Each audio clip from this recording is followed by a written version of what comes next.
Hello friends, welcome back to my YouTube channel Shri class. આજે આપણે મિત્રો ધોરણ 3ની વિષય પર્યાવરણ આપણી અદ્ભુત દુનિયાનો પાઠ બીજો જોવાનો છે, જેનું નામ છે મેળામાં જઈએ. મેળાની તૈયારી. આખરે શહેરમાં મેળો આવી ગયો છે. નીતા અને રાધા મેળામાં જવા માટે તૈયાર થઈ રહ્યા છે. તેઓ ખૂબ જ ઉત્સાહી છે. મેળો ઘરથી થોડો દૂર ભરાયો છે, તેથી તેઓએ બસમાં જવું પડશે. ત્યાર પછી આ સ્ટોરી છે કે દાદી એને જે છે કેવી રીતે પૂછ્યું, શું પૂછ્યું, કે વસ્તુઓ સાથે લઈ જવું છું કે કેમ, તે બધી માહિતી અહીંયા આપેલી છે, જે તમારે રીડ કરવાની રહેશે. ત્યાર પછી નીચે ચર્ચા કરો, જેમાં આપેલો છે સવાલ છે, તમે મુસાફરી માટે તમારી જાતને કેવી રીતે તૈયાર કરશો? તો સૌપ્રથમ તો તેનું સ્થળ નક્કી કરવામાં આવશે, ટિકિટ બુકિંગ કરવી, રહેવાની વ્યવસ્થા બુકિંગ કરવી, સામાનનું પેકિંગ કરવું, મહત્વના દસ્તાવેજો જેમ કે આધાર કાર્ડ, પાન કાર્ડ વગેરે સાથે રાખવા, પ્રાથમિક સારવારની કીટ લેવી, નાણાંની વ્યવસ્થા માટે રોકડ રકમ કે એટીએમ કાર્ડ પણ સાથે લેવું, અને નાસ્તો પાણી પણ સાથે લેવા. આગળ જોઈએ મેળાના રસ્તે. સ્નેહા અને રોહિત, જે આખી સ્ટોરી આપણને આગળ આપેલી છે, જે આપણે જોવાની રહેશે. ત્યાર પછી આપેલું છે પેજ નંબર 23 ઉપર સ્ટોરી પૂરી કરશી.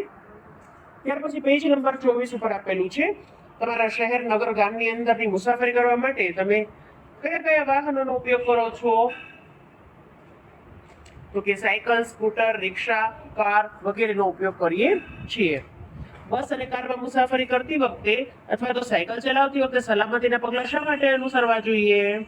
જેથી કરીને આપણને કોઈ નુકસાની ન થાય, કે શરીરનો કોઈ પણ ભાગ વાહનનો બહાર ન કાઢ્યો હોય તો આપણે સેફલી ઘરે પહોંચી જાય. જો વાહનમાં બહાર જે છે એ શરીરનો કોઈ પણ ભાગ કાઢીએ તો શું થશે?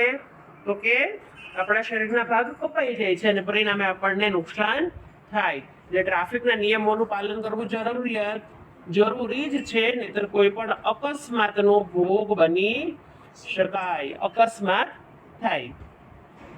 તમે તમારા મિત્રો, પાડોશીઓ અને કુટુંબીજનો સાથે કોઈ પણ મુસાફરી કરી હોય તો તેનું વર્ણન તમારે ટૂંકમાં લખવાનું છે. તમે જોઈને લખી શકો છો કે ગયા ઉનાળામાં હું મારા પરિવાર સાથે સાપુતારા ગયો હતો.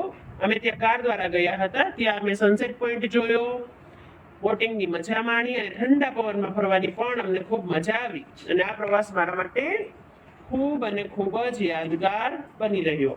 તમે પણ આવો કોઈ પ્રવાસ કર્યો હોય તો તમે અહીંયા માહિતી લખી શકો છો મિત્રો. ત્યાર પછી જોઈએ આપણે આગળ મેળામાં.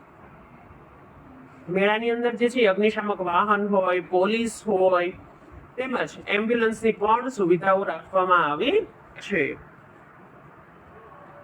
ત્યાર પછી આપણે અહીંયા નીચે જોઈએ આપણી અદ્ભુત દુનિયા. શું તમે જાણો છો? એ તમને માહિતી આપી છે કુંભ મેળા વિશેની, જે તમે વાંચી શકો છો. ખોવાયેલ અને મળેલ વસ્તુઓના કેન્દ્રનો હેતુ શું છે? તો કે એટલા માટે રાખવામાં આવે છે કે લોકો જે છે એ પોતાની ખોવાયેલી વસ્તુઓ જે છે તે ઇઝીલી મેળવી શકે છે. પોલીસના કૂતરાની શું ભૂમિકા છે? તો કે કૂતરો જે છે એ ગુનેગારોને શોધવા માટે પોલીસને મદદ કરે છે. શું તમે ક્યારેય મેળામાં ગયા છો? અને જો ગયા હોય તો તમને એની કઈ જ બાબતો સૌથી વધુ ગમી? તો કે હા, હું મેળામાં ગઈ છું અને મને મેળામાં ચકડોળ ખૂબ જ ગમે છે. અનુભવોની આપલે એ તમારે વર્ગખંડની અંદર ચર્ચા કરવાની છે. હવે અહીંયા તમને જે છે એક ક્વેશ્ચન આપેલો છે કે મેળામાં અગ્નિશામક વાહન અને એમ્બ્યુલન્સ શા માટે હાજર હોય છે? અચાનક કોઈ ઘટના બને, જેમ કે આગ લાગે, તો અગ્નિશામક વાહન હોય, ફાયર સેફટી, તો આપણે જે છે એ આગને બુઝાવી શકીએ છીએ. અને જો કોઈને વાગી પડી જાય, ચકડોળમાંથી પડી જાય, કે કોઈ પણ રીતે જે છે એ વાગી જાય, તો એમ્બ્યુલન્સ દ્વારા તેને દવાખાને પહોંચાડી શકાય, લઈ જઈ શકાય.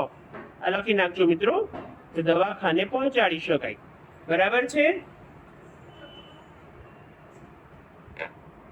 ત્યાર પછી જોઈએ આપણે નકશા રેખાનું વાંચન છે. અહીંયા સૌથી તો પહેલા તમારે મિત્રો જે છે એ સ્નેહા અને રોહિતના ઘરની ફરતે ગોળ સર્કલ કરવાનું છે, અને નીતા અને રાધાના ઘરની ફરતે ચોરસ કરવાનું છે. ગોળ અને અહીંયા ચોરસ. ત્યાર પછી નીચે સવાલ આપેલા છે કે પરેડના મેદાનમાં સૌથી નજીક ઘર કોનું છે? તો કે નીતા અને રાધાનું છે. જો તમારે પોલીસ સ્ટેશનથી પરેડ સુધી પહોંચવું હોય તો તમે કયા કયા સ્થળેથી પસાર થાવ? તો કે શાળા આવે, સ્નેહાનું ઘર આવે અને પુસ્તકાલય આવશે. ત્યાર પછી ચિત્ર દોરવાનું છે કે તમારા ઘરથી શાળાએ તમે પહોંચો એનું ચિત્ર દોરવાનું છે. અહીંયા મેં મારા ઘરથી શાળા એનું ચિત્ર દોર્યું છે. આ મારું ઘર છે, અહીંયા મારું ઘર, ત્યાંથી નીચેની બાજુ આપણે જાય, પેલા ઘર દોરી લો.